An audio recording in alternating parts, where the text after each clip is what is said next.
नमस्कार दोस्तों। तो फाइनली बिहार होम गार्ड जो है वैकेंसी उसका नोटिफिकेशन ऑफिशियल नोटिफिकेशन जारी कर दिया गया है। तो आज की वीडियो में हम लोग देखेंगे कि क्या योग्यता है, कितना उसमें पेमेंट फ़ी लगेगा, कब से कब तक ऑनलाइन होगा और कितना एज क्राइटेरिया है, क्या उसमें कौन कौन से कास्ट में कितने पद हैं और सभी के बारे में हम लोग जानकारी बारीकी से देखेंगे। तो बने रहिए हमारे वीडियो के साथ। तो फिलहाल हम लोग चलते हैं, वीडियो पे स्टार्ट करते हैं। देखिए दोस्तों, जो बिहार सरकार द्वारा महानिदेशक सह महासंपदेष्टा का कार्यालय गृह रक्षा वाहिनी जो होमगार्ड है, अग्निशमन सेवाएं बिहार पटना, यहाँ पे बिहार के विभिन्न जिलों के स्वयंसेवी गृह रक्षकों का स्वच्छ नामांकन विज्ञापन 1/2025, यानी जो बिहार होमगार्ड का है वो उसी का नोटिफिकेशन है जो 1/2025 को यहाँ पे दिखा रहा है, 2025 में जो जारी किया गया है। यहाँ पे देखिए, जो आप लोग सभी लोग जानते हैं कि बिहार के विभिन्न जिलों के लिए बिहार गृह रक्षा वाहिनी के स्वयंसेवी गृह रक्षकों की 15,000 रिक्त पदों पर नामांकन हेतु आवेदन पत्र आमंत्रित किए जाते हैं। जो बिहार होमगार्ड के जो वैकेंसी है उसमें 15,000 रिक्त स्थान हैं, पद हैं, जो उन्हीं के वैकेंसी के बारे में डिटेल्स ये दिया गया है। यहाँ पे देखिए, जो जिला वर्ग एवं आरक्षण कोटिवार विज्ञापित रिक्त पदों की संख्या निम्नवत है, यानी नीचे दिया गया है। यहाँ पे जिला का नाम यहाँ पे सब दिया गया है। यहाँ पे गैर आरक्षित यानी जनरल कैटेगरी, आर्थिक रूप से कमजोर वर्ग यानी EWS वाले, जो अनुसूचित जाति, फिर अनुसूचित जनजाति, अत्यंत पिछड़ा वर्ग और पिछड़े वर्ग की महिलाएं।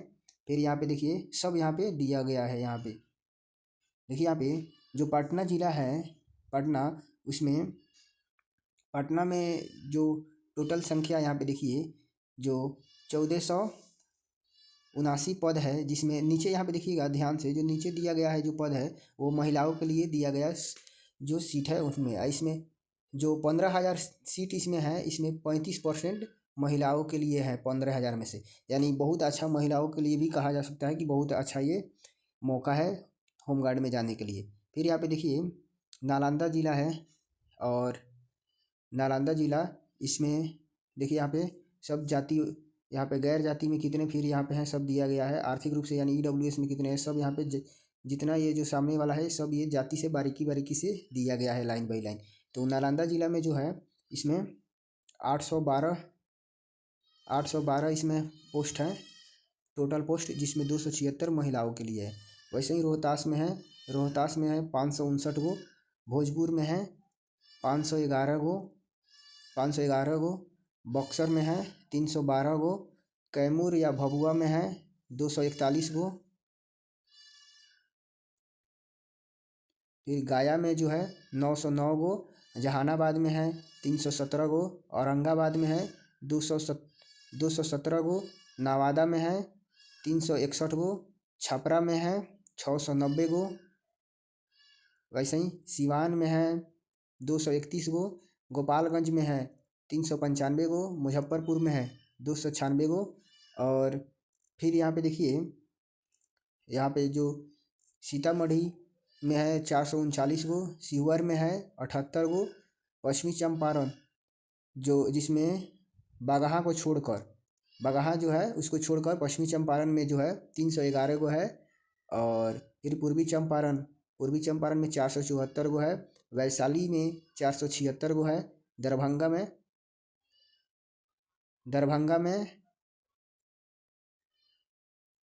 में आपको 741 गो सीट है, फिर मधुबनी में यहाँ पे 607 गो है, समस्तीपुर में 731 गो है, सहरसा में 74 गो है, और सहरसा के बाद यहाँ पे सुपौल में देख सकते हैं 144 गो है, मधेपुरा में 193 गो है, भागलपुर में जो नवगछिया है उसको छोड़कर 666 गो है, जिसमें 225 महिलाओं के लिए है, और फिर यहाँ पे देखिए बांका में है 294 गो, पूर्णिया में है 280 गो, अररिया में है 122 गो, किशनगंज में है 280 गो, कटिहार में है 484 गो, इसके बाद मुंगेर में है आपको 171 गो, लखीसराय में है 123 गो। देखिए ये सब जितना भी ज़िला है सब जिला वाइज इसमें सब दिया गया है कि किस ज़िले में कितने आपको वैकेंसी पोस्ट है। फिर नीचे के तरफ स्क्रॉल करके जाइएगा यहाँ पे, तो यहाँ पे देखिए शेखपुरा में है 192 गो, खगड़िया में है 111 गो, जमुई में है 257 गो, बेगूसराय में है 422 गो, और जो कुल हैं वो 15,000 सीट है, जिसमें से आपको 5,094 पोस्ट महिलाओं के लिए है, जो बहुत ही अच्छा पोस्ट है। महिलाओं के लिए बहुत ही अच्छा मौका है, महिलाएं अपना अपॉर्चुनिटी का फ़ायदा ज़रूर उठाएं। फिर उसके बाद देखिए यहाँ पे जो महिलाओं के लिए क्षैतिज आरक्षित रिक्तियों की संख्या कुल रिक्तियों के अंतर्गत है। अरवल जिला एवं पुलिस जिला नौशिया तथा बगहा में रिक्त शून्य है। जो इसमें जो दिया गया है इसमें सीट नहीं है एक भी होमगार्ड के लिए। फिर यहाँ पे नीचे की तरफ स्क्रॉल करके जाइएगा, तो अगर आप अपन जो फॉर्म को फिलअप करना चाहते हैं उसमें अगर छूट चाहते हैं तो अपना जो भी आपके पास डॉक्यूमेंट है NCL EWS जो भी जिस कास्ट के हैं अपने अपने अकॉर्डिंग अपना सब यहाँ पे देखिए, यहाँ पे गृह रक्षक के लिए नामांकन जिला स्तरीय मेधा सूची के अनुसार जिलावार किया जाएगा तथा बिहार आरक्षण नीति के तहत अनुसूचित जनजाति पिछड़ा वर्ग थर्ड जेंडर सहित अत्यंत पिछड़ा वर्ग पिछड़े वर्ग की महिलाएं जो भी है अपना सब डॉक्यूमेंट पूरा रेडी कर लीजिएगा। EWS NCO सर्टिफिकेट जिन जिन का है जो अपने अपने कास्ट के अकॉर्डिंग अपना अपना सब यहाँ पे डॉक्यूमेंट लगा लीजिएगा, रेडी कर लीजिएगा, जिससे आपको आगे ऑनलाइन करने पर आपको बेनिफिट मिलेगा, उसमें से छूट वगैरह मिलेगा। दिया गया है यहाँ पे स्वच्छ नामांकन हेतु अर्हताएँ, यानी आपको नामांकन के लिए आपके पास क्या क्या होना चाहिए वो था।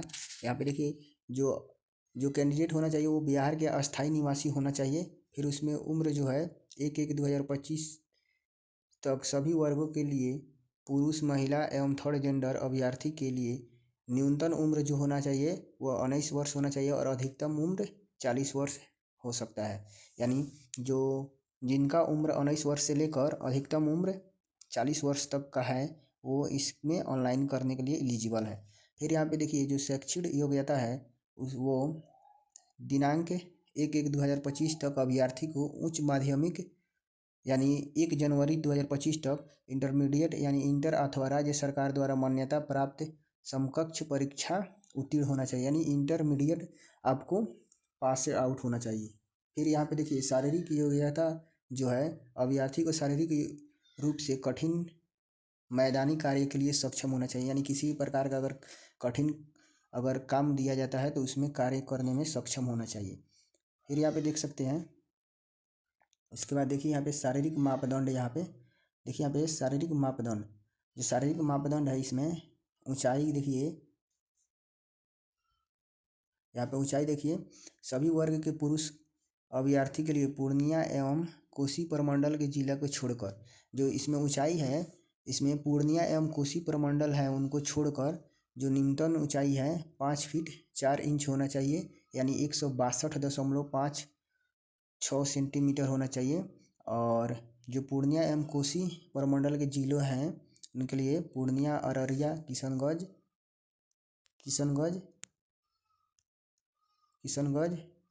और कटिहार सहरसा सुपौल एवं मधेपुरा के जो हैं पुरुष अभ्यर्थी उनका न्यूनतम ऊंचाई होना चाहिए 5 फुट 2 इंच, यानी 157.5 सेंटीमीटर होना चाहिए। फिर यहाँ पे देखिए सभी वर्ग की महिला अभ्यर्थी के लिए न्यूनतम ऊंचाई 153 सेंटीमीटर होना चाहिए। इसमें आपको अलग अलग इसमें नहीं दिया गया है, सबके लिए एक ही दिया गया है। जो महिला कैंडिडेट है उनको लिए 153 सेंटीमीटर होना चाहिए सभी वर्ग के लिए, नहीं सभी का सीमा है उसमें सभी वर्ग के पुरुष अभ्यर्थी यानी पूर्णिया एवं कोसी प्रमंडल के जिले के पुरुषों अभ्यर्थियों को छोड़कर उसके बाद जो सीना बिना फुलाए 31 इंच यानी 79 सेंटीमीटर होना चाहिए। और पूर्णिया एवं कोसी प्रमंडल के जिलों जो हैं पूर्णिया अररिया किशनगंज कटिहार सहरसा सुपौल एवं मधेपुरा जिला के जो पुरुष अभ्यर्थी हैं उनको बिना फुलाए 30 इंच यानी 76 सेंटीमीटर होना चाहिए। फिर यहाँ पे देखिए जो सीना है इसमें सभी वर्ग के महिलाओं के अभ्यर्थियों के लिए सीना की माप नहीं की जाएगी। यहाँ पे देखिए जो थर्ड जेंडर अभ्यर्थी के लिए शारीरिक मापदंड एवं शारीरिक दक्षता परीक्षा का मापदंड महिला अभ्यर्थी के समान होंगे, यानी जो थर्ड जेंडर है उनका सेम जो भी प्रोसेस महिला अभ्यर्थी के लिए किया जाएगा वहीं सेम थर्ड जेंडर के लिए ही लागू किया जाएगा। यहाँ पे जो देखिए चरित्र जो होना चाहिए अभ्यर्थी का, नैतिक चरित्र स्वच्छ होना चाहिए। फिर यहाँ पे गृह रक्षकों का स्वच्छ नामांकन इस शर्त के साथ किया जाएगा कि अभ्यर्थी कम से कम 3 वर्ष की सेवा गृह रक्षा वाहिनी यानी बिहार को देने पर सहमत है।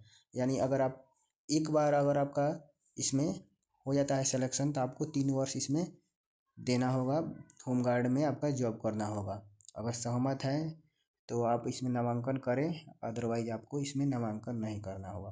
फिर यहाँ पे देखिए जो ऑनलाइन आवेदन की प्रक्रिया है, क्या प्रक्रिया उसमें देखिए यहाँ पे गृह रक्षक के पद पर नामांकन हेतु ऑनलाइन आवेदन, यहाँ पे देख सकते हैं जो ऑनलाइन आवेदन की प्रक्रिया है इसमें आपको गृह रक्षक के पद पर नामांकन हेतु ऑनलाइन आवेदन पत्र प्राप्त किया जाएगा। ऑनलाइन आवेदन भरने के लिए वेबसाइट www.onlinebhg.bihar.gov.in मार्च से आवेदन होगा इसका और 16 अप्रैल तक मध्य रात्रि तक खुला रहेगा। फिर ऑनलाइन आवेदन भरने से संबंधित जानकारी यूजर मैनुअल वेबसाइट www.onlinebhg.bihar.gov.in पर उपलब्ध है।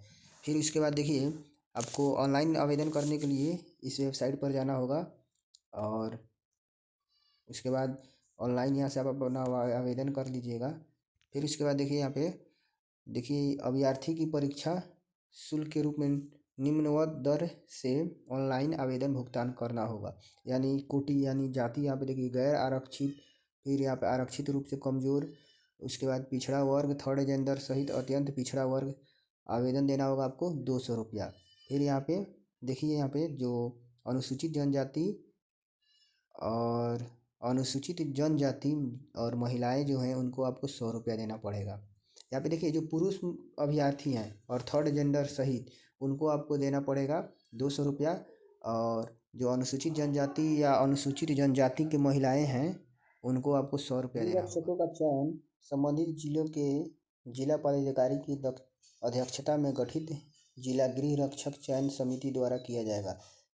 इस चयन समिति का स्वरूप निम्नवत होगा। देखिए जो जिला पदाधिकारी हैं उन्हीं की दक्षता में ये गृह रक्षक यानी होमगार्ड का चयन होगा। देखिए यहाँ पे जिला पदाधिकारी यानी अध्यक्ष उपस्थित रहेंगे उस समय, फिर पुलिस अधीक्षक सदस्य रहेंगे, जिला समदेष्टा गृह रक्षा वाहिनी सदस्य सचिव, फिर यहाँ पे जिला कल्याण पदाधिकारी सदस्य रहेंगे। फिर यहाँ पे देखिए उसके बाद यहाँ पे देखिए जिला रक्षक चयन समिति इच्छुक योग्य एवं स्वस्थ अभ्यर्थी का चयन करते हुए अपनी अनुशंसा जिला पदाधिकारी को सौंपेगी। जिला पदाधिकारी के उक्त अनुशासन के आलोक में जिला स्तरीय मेधा सूची प्रकाशित कराएंगे एवं आरक्षण प्रावधानों के आलोक में गृह रक्षकों का चयन करते हुए नामांकन एवं ब्रांड इत्यादि भरवाने के कार्रवाई पूर्ण कराएंगे। जिला समदेष्ट बिहार गृह रक्षा वाहिनी द्वारा स्वच्छ नामांकन गृह रक्षकों की सूची अंतर्गत करवाई जाएगी एवं बुनियादी प्रशिक्षण हेतु पूर्ण विवरणी मुख्यालय बिहार गृह रक्षा वाहिनी पटना को भेजी जाएगी। सब जितना भी आपको होगा, आप स्वस्थ है या नहीं है, ये सब जांच वगैरह करने के बाद आपका जब सब पूरा विवरण डिटेल्स पता करने के बाद सब पास हो जाइएगा तो आपको उसका जांच करने के लिए आपको बिहार की जो होमगार्ड का मुख्यालय पटना है वहाँ पे भेजा जाएगा। फिर यहाँ पे देख सकते हैं उसके बाद देखिए नामांकन की प्रक्रिया कैसे है। अभ्यर्थी जिस जिला के अस्थायी निवासी हैं एकमात्र उसी जिला के लिए आवेदन भर सकते हैं।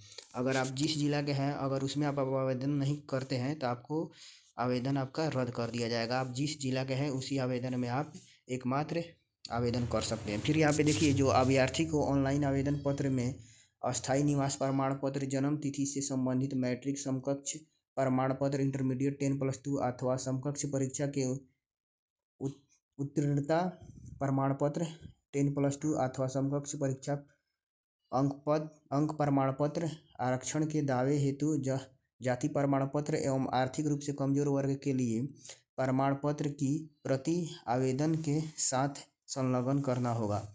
यहाँ पे देखिए, जो भी आप आवेदन कीजिएगा और अपना जो NCA सर्टिफिकेट अपना लगाना चाहते हैं या EWS जो भी आप अपना लगाइएगा, वो सब आपको उसका प्रति रखना होगा जब जाइएगा तो वहाँ पे। फिर यहाँ पे देखिए, पिछड़ा वर्ग की अत्यंत पिछड़ा वर्ग का दावा करने वाले अभ्यर्थी को क्रीमी लेयर रहित प्रमाण पत्र देना अनिवार्य है। यानी जो भी BC2 OBC के कैंडिडेट हैं उनको लिए नॉन क्रीमी लेयर यानी क्रीमी लेयर रहित प्रमाण पत्र देना अनिवार्य है होगा।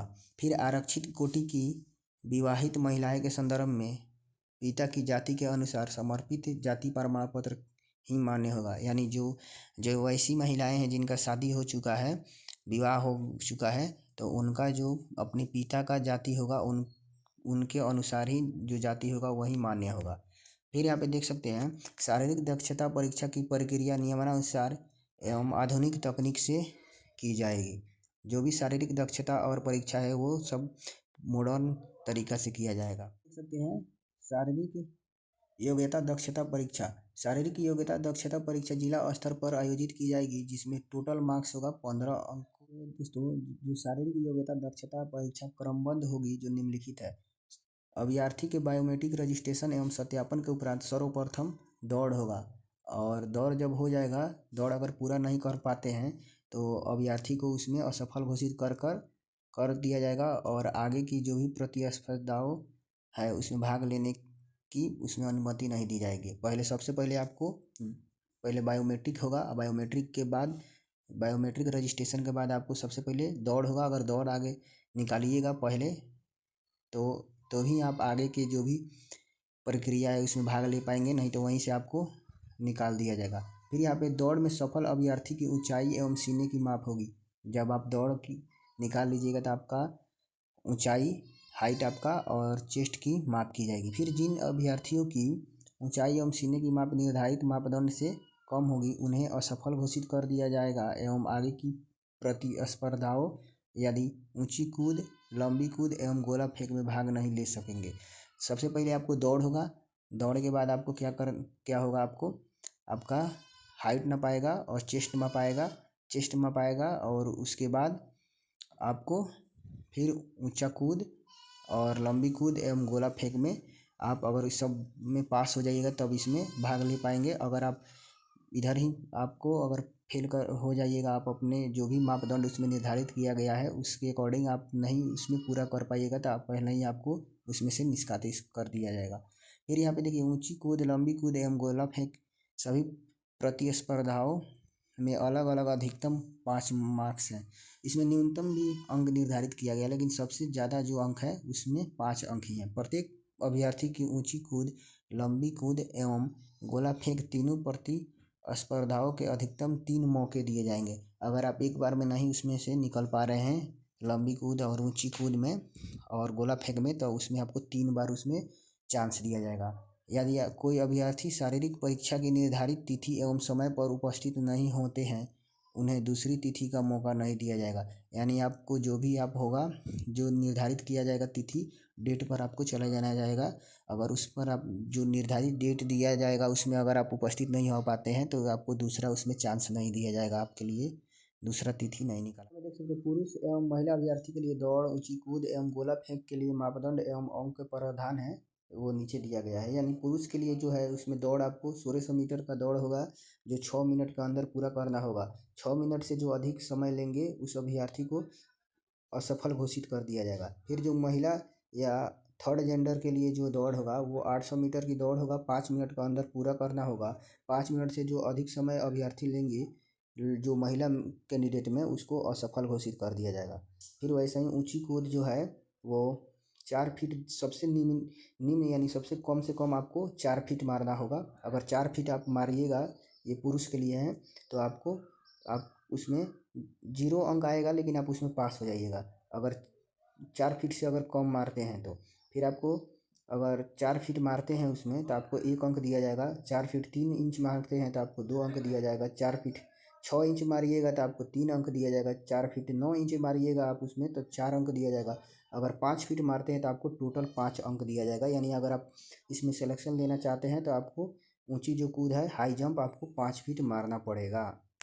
फिर यहाँ पे महिला अभ्यर्थी के लिए यहाँ पे और जो थर्ड जेंडर है उनके लिए जो मापदंड है उनको कम से कम आपको यहाँ पे देखिए जो 3 फीट मारिएगा अगर 3 फीट से कम तो आपको 0 अंक मिलेगा, एक भी अंक नहीं मिलेगा। फिर अगर 3 फीट राइट मारिएगा तो आपको 1 अंक मिलेगा। फिर 3 फीट 3 इंच मारिएगा तो आपको 2 अंक मिलेगा। और फिर इसके बाद 3 फीट 6 इंच मारिएगा तो आपको 3 अंक मिलेगा। फिर 3 फीट 9 इंच मारिएगा आपको तो आपको 4 अंक मिलेगा। अगर 4 फीट मारेगा लोग जो महिला कैंडिडेट है उनको 5 अंक मिलेगा, देख सकते हैं यहाँ पे। तो फिर उसके बाद जो लॉन्ग जंप है वो पुरुष के लिए 12 फीट तक अगर मारिएगा तो 0 अंक मिलेगा। 12 फीट से अगर अधिक मारिएगा और 13 फीट तक तो आपको 1 अंक मिलेगा। अगर आप 13 फीट मारिएगा अधिक 13 फीट से अधिक एवं 14 फीट तक तो आपको 2 अंक दिया जाएगा पुरुष के लिए। फिर 14 फीट से अधिक मारिएगा और 15 फीट तक तो आपको 3 अंक दिया जाएगा। फिर 15 फीट से अधिक और 16 फीट तक मारिएगा तो 4 अंक दिया जाएगा। अगर 16 फीट से अधिक मारिएगा तो आपको 5 अंक दिया जाएगा आपको लॉन्ग जंप में। फिर उसके बाद जो महिला कैंडिडेट हैं और थर्ड जेंडर के लिए उनके लिए अंक जो है लॉन्ग जंप के लिए 9 फीट आपको मारना पड़ेगा मिनिमम पास होने के लिए, तो 0 अंक मिलेगा। अगर 9 फीट से अधिक मारते हैं 10 फीट तक तो आपको 1 अंक दिया जाएगा। फिर 10 फीट से अधिक मारते हैं और 11 फीट तक तो आपको 2 अंक दिया जाएगा। फिर वैसे ही 11 फीट से अधिक मारते हैं 12 फीट तक तो आपको 3 अंक दिया जाएगा। 12 फीट से अधिक मारते हैं 13 फीट तक तो आपको 4 अंक दिया जाएगा। 13 फीट से अधिक मारते हैं तो आपको 5 अंक दिया जाएगा, महिला कैंडिडेट के लिए है। फिर गोला फेंक जो है यानी पौंड जो गोला फेंक है उसको 16 फीट आपको पास होने के लिए फेंकना पड़ेगा। अगर 16 फीट फेंकते हैं तो आपको पास हो जाइएगा, एक भी अंक नहीं मिलेगा। फिर आपको 16 फीट से अधिक और 17 फीट तक अगर फेंकते हैं तो 1 अंक मिलेगा। और 17 फीट से अधिक और 18 फीट तक फेंकते हैं तो 2 अंक मिलेगा। फिर 18 फीट से अधिक 19 फीट तक फेंकते हैं तो 3 अंक मिलेगा। और फिर उसके बाद 19 फीट से अधिक 20 फीट तक फेंकते हैं तो आपको 4 अंक मिलेगा। और 20 फीट से अधिक 20 फीट से अधिक अगर फेंकते हैं तो आपको 5 अंक मिलेगा। इसके बाद महिला जो कैंडिडेट है उनको आपको यहाँ पे 12 पाउंड का गोला फेंकना पड़ेगा। अगर 10 फीट तक फेंकते हैं तो आपको 0 अंक मिलेगा। और 10 फीट से अधिक अगर 11 फीट तक अगर आप फेंकते हैं आपको 1 अंक मिलेगा। और फिर उसके बाद 11 फीट से अधिक 12 फीट तक फेंकते हैं तो आपको 2 अंक मिलेगा। उसके बाद 12 फीट से अधिक 13 फीट तक फेंकते हैं तो आपको 3 अंक मिलेगा। 13 फीट से अधिक 14 फीट तक फेंकते हैं तो 4 अंक मिलेगा। और 14 फीट से अधिक आप फेंकते हैं तो 5 अंक आपको पूरा। तो अगर आप ऑनलाइन करते हैं ऑनलाइन भुगतान करते समय आपका जो विज्ञापन सुनिश्चित कर लिया जाएगा कि हाँ आपका जो भुगतान आवेदन शुल्क की राशि अगर फंस जाती है तो उसमें पेमेंट फेलर की वजह से रजिस्ट्रेशन नहीं हो पाता है तो आपको वो जो शुल्क है वो 7 दिन के अंदर आपको लौटा दी जाएगी। आपको घबराने की कोई ज़रूरत नहीं। जिस जिले के जो स्टूडेंट कैंडिडेट हैं वो उसी जिले के अस्थायी निवासी होंगे, उसी से आप अपना आवेदन करेंगे। और निवास प्रमाण पत्र संलग्न होना चाहिए उसमें। एक से अधिक जिलों के लिए आप आवेदन नहीं कर सकते हैं। आवेदन करिएगा तो आपका आवेदन रद्द कर दिया जाएगा। जो विद्यार्थी फर्जी नाम एवं पते के आधार पर आवेदन पत्र भरेंगे उनका अपात्र मानते हुए उनके विरुद्ध संपत्ति कार्रवाई। तो आवेदन का ऑनलाइन आवेदन करने की जो अंतिम तिथि है वो 16 अप्रैल 2025 तक है। तो इसमें विस्तार नहीं किया जाएगा। जो आवेदन कर दिए जो लास्ट डेट है 16 अप्रैल उसमें, तो आप डाक हाथों हाथ या अन्य माध्यम से भेजे गए आवेदन स्वीकार नहीं किया जाएगा। आप ऑनलाइन आवेदन अपना कीजिए। देखिए इसका जो साइट है ऑफिशियल साइट यहाँ पे देखिए दिया गया है। यहाँ पे देखिए स्टेट, यहाँ पे दिया गया state.bihar.gov.in या GAD guard citizen home HTM पर समय समय पर अपना जानकारी प्राप्त करते रहें और वहाँ से आप अपना आवेदन कर सकते हैं। मिलते हैं नेक्स्ट किसी अगले इन्फॉर्मेटिव वीडियो के साथ। तब तक के लिए बाय, टेक केयर गाइज।